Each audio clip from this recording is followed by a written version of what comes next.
अरे भाई, ये पुराना कूलर कितने का दोगे? देख तो कबाड़ जैसा रहा है, पर लोहे का मजबूत लग रहा है। अरे साहब जी, ये तो बस यहाँ पड़ा है। अगर आपको पसंद है तो बस 500 रुपए दे दीजिए और ले जाइए। 500 रुपए? राशन तो ले ही लिया है, अभी भी काफी पैसे बचे हैं। इस तपती गर्मी में क्यों ना एक कूलर खरीद लो, राधा भी खुश हो जाएगी। ठीक है भाई, ये लो 500 रुपए। अब ये कूलर मेरा हुआ। राजू ने भारी मेहनत करके उस भारी लोहे के कूलर को अपने कंधों पर उठाया और पसीने में लथपथ होकर अपने घर की ओर चल दिया। उसे अंदाजा भी नहीं था कि वो घर कबाड़ नहीं, अपनी किस्मत लेकर जा रहा है। ओ जी, ये क्या आफत उठा लाए। घर में खाने को दाने नहीं हैं और आप ये सड़ा गला कबाड़ ढोकर ला रहे हैं। कहाँ से आए इसके पैसे? अरे राधा, शांत हो जाओ। ये देखो, मैं 10 दिन का राशन लाया हूँ और सेठ जी ने मुझे 10,000 रुपए का कर्ज भी दिया है। अब हमारे पास बहुत पैसे हैं। 10,000 रुपए का कर्ज और उस पर ये कूड़ा?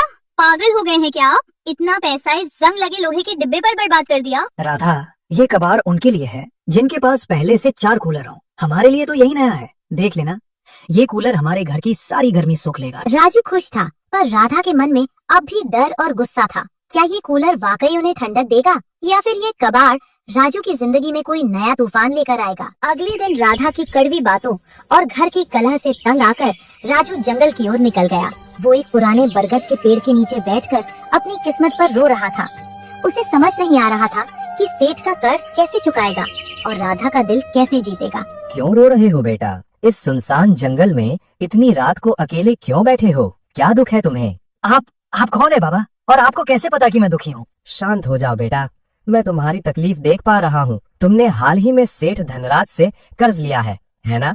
हाँ बाबा, पर आपको ये सब कैसे पता? क्या आप अंतर्यामी हैं? मुझे सब पता है राजू। तुमने उसी कर्ज के पैसों से कुछ राशन और एक पुराना कूलर खरीदा है। पर ध्यान से सुनो, वो जो कूलर तुम कबाड़ से घर लाए हो, वो कोई साधारण मशीन नहीं है। उस लोहे के ढांचे में एक जिन की आत्मा कैद है। जिन? हे भगवान, बाबा मतलब भूत?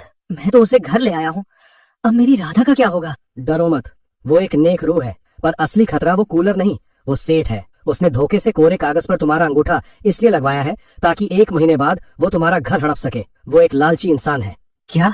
तो बाबा अब मैं क्या करूं? मैं तो बुरी तरह फंस गया हूँ। मेरे पास इतना धन भी नहीं है कि 1 माह के भीतर कर्ज चुका पाऊं। बेटा, मैं सिर्फ राह दिखा सकता हूँ, करना तुम्हें ही है। बस घर जाओ, कूलर चालू करो और उससे कहो, हे कूलर की आत्मा प्रकट हो। वो जिन तुम्हारी मदद करेगा, वो तुम्हें गरीब से राजा बना देगा।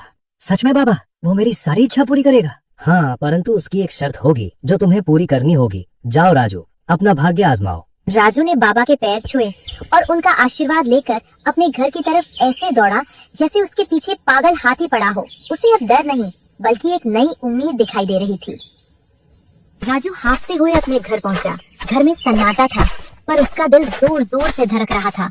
साधु बाबा की बातें उसके कानों में गूंज रही थी। आधी रात हो रही, पागल हो गए हैं क्या आप? कहाँ थे इतनी देर तक? राधा, थोड़ा सब्र करो, बस थोड़ी शांति रखो। आज सब ठीक होने वाला है। तुम बस ये बताओ कि वो कूलर कहाँ है जो मैं कबाड़ से लाया था? वो रहा अंदर के कोने में, धूल फाक रहा है आपकी तरह। क्या करेंगे उसका? राधा, इधर आओ और मेरे पास खड़ी हो जाओ। आज हमारी किस्मत बदलने वाली है। बस तुम ये राज किसी को बताना मत। ओ कूलर वाली आत्मा, आप सुन रहे हैं ना? मेरी मदद कीजिए और प्रकट होइए। अचानक कूलर के पंखे तेजी से घूमने लगते हैं और तभी कूलर से एक भारी आवाज आती है। बताओ राजू, क्या सेवा करूं मैं तुम्हारी? मैं सब सुन रहा हूँ और सब देख भी पा रहा हूँ। हे भगवान, भूत! भागो जी भागो, ये कूलर बोल रहा है, ये हमें खा जाएगा, बचाओ! अरे रुको राधा, रुको, डरो मत। ये कोई भूत नहीं है, ये जादुई कूलर है। देखो, ये बोल रहा है, तभी तो जादुई है। सच में? ये हमारी इच्छा पूरी करेगा? पर जी, अगर ये कोई राक्षस हुआ तो मुझे डर लग रहा है। अरे टेंशन मत लो, अगर ये राक्षस हुआ तो मैं इससे कहूंगा कि मुझे अपना भोजन बना ले, पर मेरी पत्नी को छोड़ दे। अब खुश? तब तो ठीक है, चलिए फिर से इसके पास चलते हैं। ओ कूलर वाली आत्मा, आप सुन रहे हैं ना? मेरी मदद कीजिए, मुझे इतना धन दे दीजिए कि मैं उस धनराज सेठ का कर्ज उतार सकूं। ठीक है राजू, मैं तुम्हें धन देता हूँ और आगे भी तुम्हारी सहायता करूँगा, परंतु मेरी एक शर्त है। मैं इस कूलर में कितने ही दिनों से कैद हूँ, मुझे आजाद करवाना होगा। आजाद? मैं तैयार हूँ, बताओ क्या करना होगा? पास के घने जंगल के बीचों बीच एक पवित्र तालाब है, वहाँ से थोड़ा जल लाकर इस कूलर में डाल दो। जैसे ही वो जल कूलर में डालोगे, मैं आजाद हो जाऊंगा। मुझे तुम पर विश्वास है राजू। अचानक कूलर के सामने रुपयों का ढेर लग गया। राजू की आंखों में चमक और राधा के चेहरे पर हैरानी थी। ये लो धन, जाओ पहले उस सेठ का कर्ज उतारो और कल सुबह होते ही जंगल की ओर निकल जाना।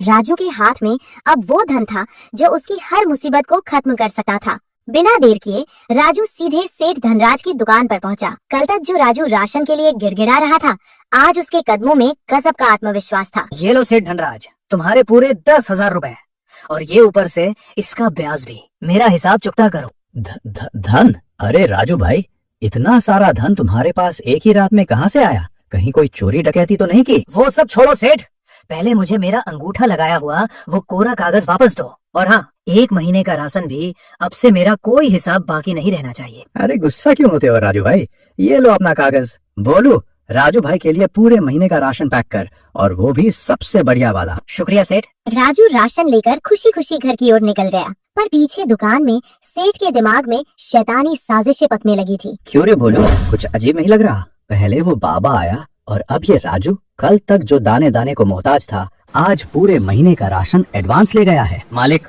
मुझे भी कुछ समझ नहीं आ रहा। दाल में कुछ काला नहीं, बल्कि पूरी दाल ही काली लग रही है। कुछ तो गड़बड़ है भोलू, और उस गड़बड़ का पता मुझे लगाना ही होगा।